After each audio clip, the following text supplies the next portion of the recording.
So, there's a new patch coming to Path of Exile 2, and I mostly want to give you in this video my personal, highly opinionated recommendations, same way as I would give them to a friend in real life, and then talk a tiny bit about my very own plans for the upcoming patch. First of all, in terms of recommendations, keep in mind we don't have tree data yet, and there's a lot of information missing, wherever that is, but that's just the case. But I feel like the whole approach, obviously down here, like, you know, the ranger type situation here, there's more or less two options that should be fine. First one here, there's no order to anything here, would be to be a huntress, an Amazon specifically. You're gonna be lightning stuff, you know, spear, bow, rods, the typical thing. And you have the option to go with the stuff here to basically go evasion stacking, right? Stacking evasion really high and using Queen of the Forest. There should be rather playable. It's pretty much the same as Deadeye, but obviously weaker and everything, but you can do the evasion stacking thing. Then obviously the super interesting one here that, yeah, you have heard a lot about is just be a Deadeye. Obviously that's gonna be fine. See what that gun does. Again, that's lightning, spear, rods, and arrow situation here. Obviously, right now it looks like the best build in the game, if you're interested in that. Something else interesting with Deadeye is using quarter stuff and being Falling Thunder. That should work out as well. If you don't want to be a bow person, you might still level as a bow person, but then become a Falling Thunder situation. That's just less like a lightning quarter staff skill that is based around you need to find a way to generate power charges, and then you use Falling Thunder in order to do a high amount of damage, basically. You can do that in a Deadeye as well. And that also leads into a Hollow Palm, possibly, right? If that turned out to be fine, it might be a really good approach to say, I'm just going to be a Deadeye. I might do quarter stuffs at some point. I might do Hollow Palm at some point. There's also a possibility that Hollow Palm is really, really good.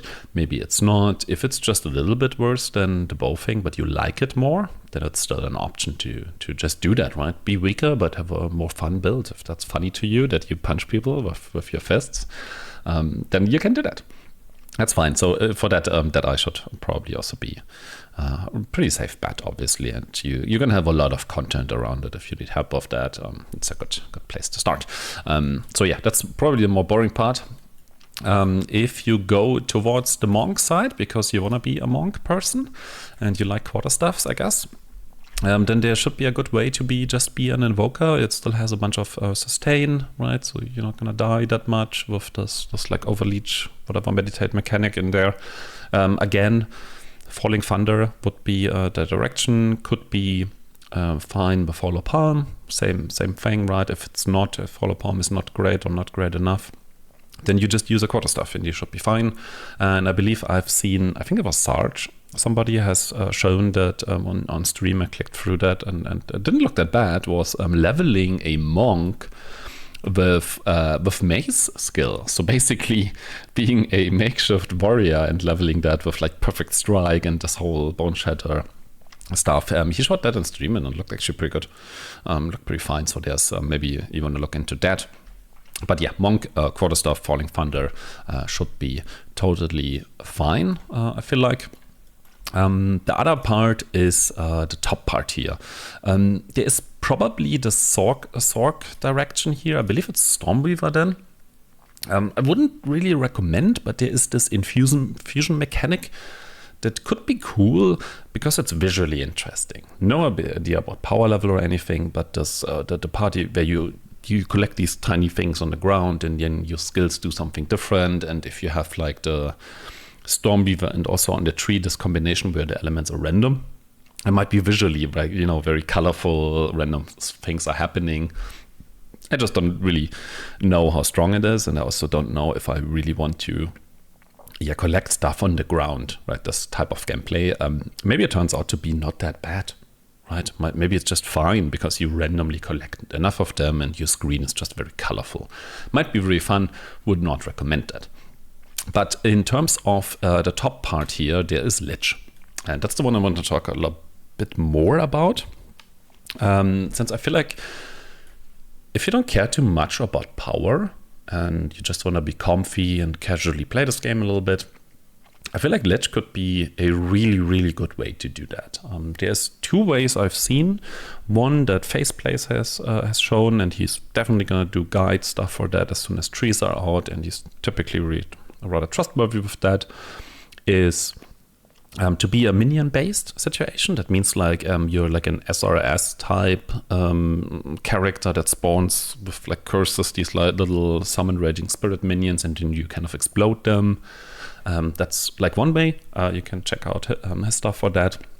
And the other one, which I feel like might be, unless you want to be Deadeye, a really comfy way of playing the game, is a ED Contagion Lich. And some reasons for that. Like, your Lich looks roughly like this. So in terms of defense, you get this stuff here, right? You get the damage bypasses energy shield, you get mana regen based on your life, so you probably want to have some life with that. And so you don't have to deal with mana all that much. And then as soon as you pick up Eternal Life, you get this mechanic where your life cannot change unless you don't have any energy shield. So your defense is essentially really easy to solve, right? Like in overall, ED Contagion Lich doesn't require much brain power in terms of how to do that.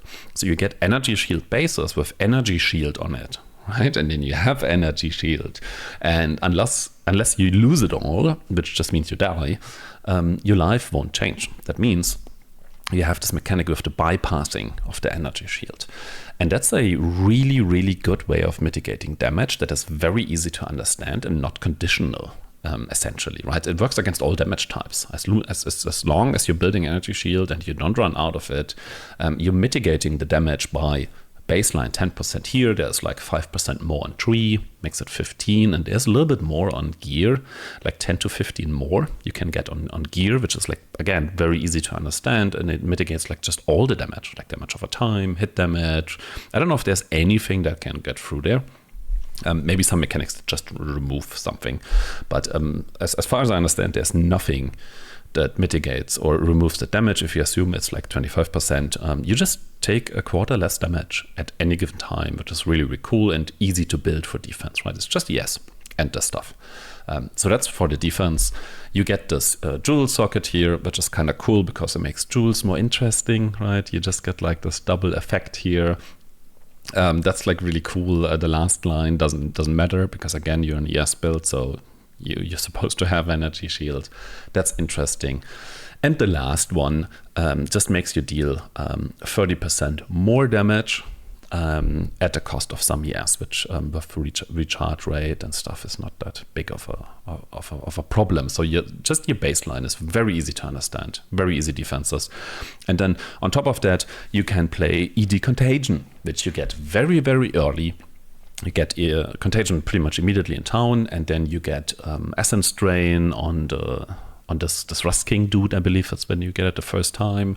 You can add some Flame Wall to shoot the Essence Drain through that for very, very early single target damage. It's actually, the hit damage is surprisingly high for a dot skill. So it's not amazing, but yeah, you're gonna be able to level with that. It's very satisfying to have these ED Contagion chains.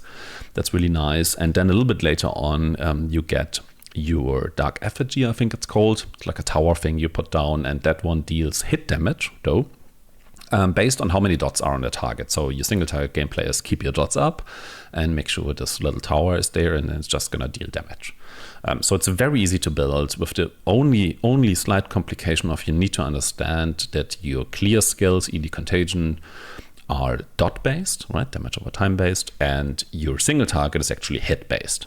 So that, they benefit from a little bit of different stuff, and both of them benefit from like chaos damage, obviously. So that's overall very easy to build. It's very easy to understand. Maybe you add on some poison for more different dots on the target to increase your single target. But yeah, it's just satisfying to watch easy contagion chains, and your single target gameplay is also rather simple. And has a few buttons, obviously, but that's just PoE 2 in a nutshell, I guess. So yeah, I feel like in general, that should be a very comfy, low brain power required way of just playing into the game. Obviously, it's isn't even close to being that strong off as the lightning stuff is. Either the monk or the Deadeye in this direction. But yeah, that's basically all I have. Other than that, probably something with Blood Mage, but I don't really understand that dude, but they're supposed to be better. But other than that, I feel like, in short, be a lightning-based ranger type character, be a monk with Falling Thunder, and then do stuff or mix these two, or basically be a lich on top if you want to have everything rather easy. I'm not going to touch the warrior stuff for now until I feel like it's better. So for myself, I'm still not very invested in PoE 2, to be fair. I still believe the game is a slug. I do not believe that anything about that actually changed this patch, but I am actually interested in a few different aspects. Number one, obviously, Act 4 and the interloops. Campaign is different. There's new parts of the campaign.